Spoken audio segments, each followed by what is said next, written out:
नमस्कार दोस्तों, जैसा कि जीएसटी आप रजिस्ट्रेशन करते हैं, उसके बाद में जब आप फर्स्ट रिटर्न जीएसटी का फाइल करते हैं, तो आपके सामने इस तरीके का लिख के आ जाता है, filing frequency monthly, quarterly for the selected quarter is not selected, please select the performance by clicking here to proceed further.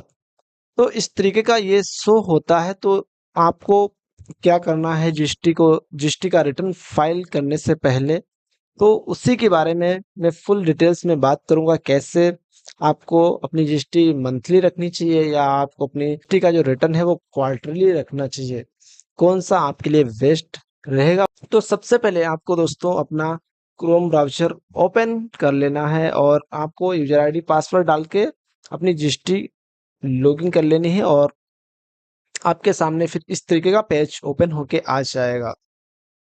जैसे ही आप फाइनेंशियल ईयर सिलेक्ट करते हैं, फिर क्वार्टर सिलेक्ट करते हैं, फिर आपके सामने इस तरीके का ये आ जाता है ओपन होके पेज।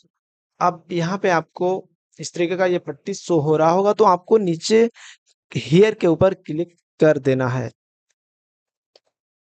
यहाँ पे आपको फाइनेंशियल ईयर चूज कर लेना है। तो फाइनेंशियल ईयर की बात की जाए तो ये जब आप रिटर्न फाइल करते हैं तुरंत ही आता है, तो फाइनेंशियल ईयर तो वही आपका रहेगा जो लिख के आ रहा है। फिर आपको सर्च के ऊपर क्लिक कर देना है। अब यहाँ पे आपको ओके करना है। अब यहाँ पे मंथली लिखा हुआ है और क्वार्टरली भी लिखा हुआ है कि आप अपने रिटर्न को क्वार्टरली फाइल कर सकते हैं, मतलब 3 मंथ में फाइल कर सकते हैं या हर मंथ फाइल कर सकते हैं।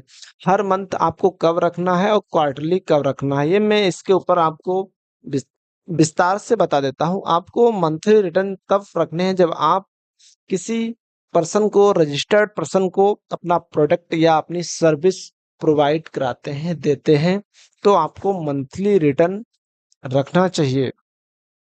क्योंकि मंथली रिटर्न इसलिए रखना चाहिए क्योंकि जब आप रिटर्न फाइल करेंगे तो आपको हर मंथ में आपसे किसी ने प्रोडक्ट लिया, तो जीएसटीआर जब आप फाइल करेंगे तो उसमें जीएसटी नंबर आपको डालनी है। तो आगे जिस पर्सन को आपने प्रोडक्ट दिया है उसको आईटीसी की आवश्यकता होगी, क्योंकि वो भी रिटर्न अपना फाइल करेंगे। तो आपको बिजनेस टू बिजनेस पर्सन को माल बिक्री करना, जीएसटी पर्सन वाले व्यक्ति को माल बिक्री करना है या सर्विस देनी है, तो आपको मंथली ही रिटर्न फाइल करना होगा। जैसे ठेकेदारी का होगा, इस तरीके की जो फर्में होती हैं उनमें मंथली का ही रिटर्न फाइल किया जाता है। यहाँ पे नीचे लिखा हुआ है क्वार्टर।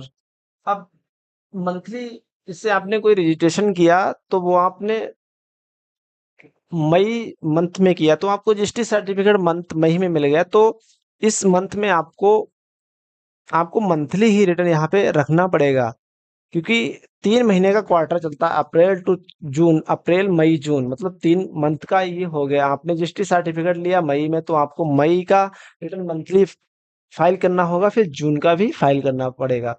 फिर जो दूसरा क्वार्टर चलता है वो जुलाई टू सितंबर चलता है, जुलाई अगस्त सितंबर। थर्ड चलता है अक्टूबर टू दिसंबर, और फोर्थ क्वार्टर चलता है जनवरी टू मार्च। तो ये 4 क्वार्टर बनते हैं। वो ये 4 क्वार्टर 3-3 महीने के बनते हैं। यदि आप जीएसटी सर्टिफिकेट ले लेते हैं अगस्त में, तो आपको अगस्त का जो रिटर्न है वो मंथली ही फाइल करना होगा, और उसके बाद में सितंबर का भी मंथली ही रहेगा। अक्टूबर टू दिसंबर में आप क्वार्टरली करना चाहते तो आपको पहले से ही यहाँ पे ये क्वार्टरली सिलेक्ट करना पड़ेगा। अब यहाँ पे जो सर्टिफिकेट जनरेट हुआ था वो मई मंथ में जनरेट हुआ था, तो यहाँ पे हम मंथली ही रिटर्न को फाइल करेंगे, मई का और जून का। अब यहाँ पे हम जुलाई टू सितंबर में चेंज कर सकते हैं। अब यहाँ पे हम क्वार्टरली लगा सकते हैं, तो क्वार्टरली हमने यहाँ पे लगा दिया है। क्वार्टरली रिटर्न वो फाइल करते हैं जिनका मतलब बिजनेस टू कस्टमर के पास माल प्रोडक्ट जाता है, तो जिनका तीसरे महीने में रिटर्न फाइल वो कर सकते हैं, या जिनका मतलब टर्नओवर कम है और बिजनेस को ना देके अनरजिस्टर्ड पर्सन को माल बिक्री करते हैं, तो आप क्वार्टरली लगा सकते हैं। जो व्यक्ति बिजनेस पर्सन को माल देता है वो मंथली ही रखें तो बेस्ट रहेगा, सही रहेगा। तो मैंने यहाँ पे क्वार्टरली सिलेक्ट कर लिया है, फिर मैं यहाँ पे सेव कर देता हूँ, यहाँ पे ओके कर देता हूँ। तो दोस्तों, इस तरीके से नीचे ये सारे क्वार्टरली हो चुके हैं। तो फिर आपको कंटिन्यू टू रिटर्न डैशबोर्ड के ऊपर क्लिक कर देना है। आई होप यू, मैं आशा करता हूँ कि आप सभी लोग बहुत अच्छी तरीके से समझ गए होंगे कि आपको क्वार्टरली रिटर्न कब रखना है और मंथली रिटर्न कब रखना है। फिर मैं आसान शब्दों में आप सभी लोगों को समझा देना चाहता हूँ। मंथली रिटर्न उन पर्सन को रखना है जो B2B, बिजनेस टू बिजनेस, मतलब रजिस्टर्ड पर्सन है और किसी जीएसटी पर्सन को माल देते हैं या सर्विस देते हैं, और उनको मंथली रिटर्न रखना चाहिए। या होलसेल में काम करते हैं उनको मंथली रिटर्न रखना चाहिए। जो फुट बिक्री करते हैं या कस्टमर को ही माल देते हैं वो क्वार्टरली रख लें तो उनके लिए बेस्ट रहेगा। Thank you so much watching for video.